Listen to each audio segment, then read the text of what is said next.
بسم اللہ الرحمن الرحیم۔ ناظرین السلام علیکم۔ یہ ماہ مقدس ہمارے پیارے نبی حضرت محمد صلی اللہ علیہ وسلم کی ولادت و سعادت کا مہینہ ہے، اور یقیناً تمام مسلمانوں کے لیے یہ باعث فخر و باعث مسرت ہے، کیونکہ اس مبارک مہینے میں ہمارے پیارے نبی حضرت محمد صلی اللہ علیہ وسلم اس دنیا میں تشریف لائے۔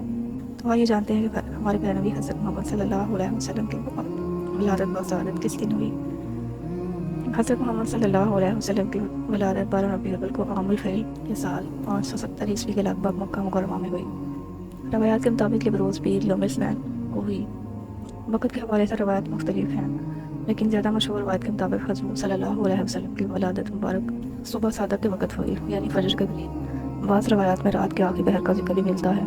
ایک روایت میں ذکر ہے کہ حضرت ابو قتادہ رضی اللہ تعالیٰ عنہ سے روایت ہے کہ رسول اللہ صلی اللہ علیہ وسلم نے پیر کے دن کے روزے کے بارے میں فرمایا، یہ وہ دن ہے جس دن میں پیدا ہوا۔ صحیح مسلم۔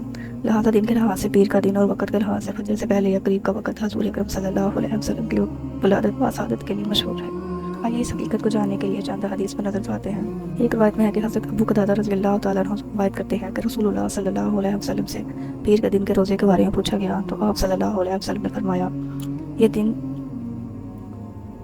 یہ وہ دن ہے جس دن میری ولادت ہوئی اور جس دن مجھے نبوت عطا کی گئی یا مجھ پر وحی نازل ہوئی۔ صحیح مسلم حدیث نمبر 1162۔ یعنی حضور اکرم صلی اللہ علیہ وسلم کی ولادت پیر کے دن ہوئی۔ یہ دن اللہ کے نزدیک خصوصی اہمیت رکھتا ہے، اس لیے اس دن روزہ رکھنا فضیلت کا باعث ہے۔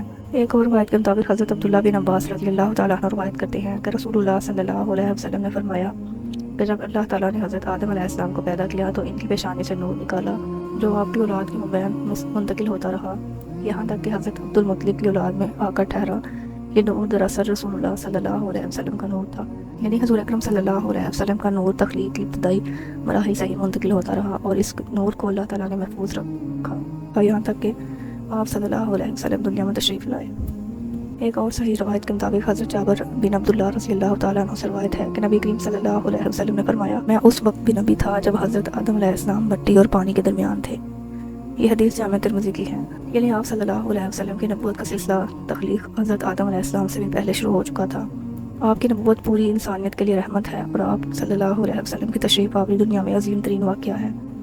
تو خاص کلام یہ ہوا کہ ہمارے پیارے نبی حضرت محمد صلی اللہ علیہ وسلم کی ولادت و سعادت کے دن کو اللہ تعالیٰ نے بھی عظیم جانا ہے، اور رسول اللہ صلی اللہ علیہ وسلم کے صحابہ کرام بھی، اور یقیناً ہمیں بھی یہ دن زور و شور سے منانا چاہیے۔ اگر ویڈیو پسند آئی ہو تو اسے لائک شیئر کرنا مت بھولیے، اور ہمارے چینل کو ضرور سبسکرائب کریں اور بیل آئیکن کو ضرور دبائیں تاکہ ہر آنے والی ویڈیوز سب سے پہلے آپ تک پہنچ سکے۔ شکریہ۔ اللہ حافظ۔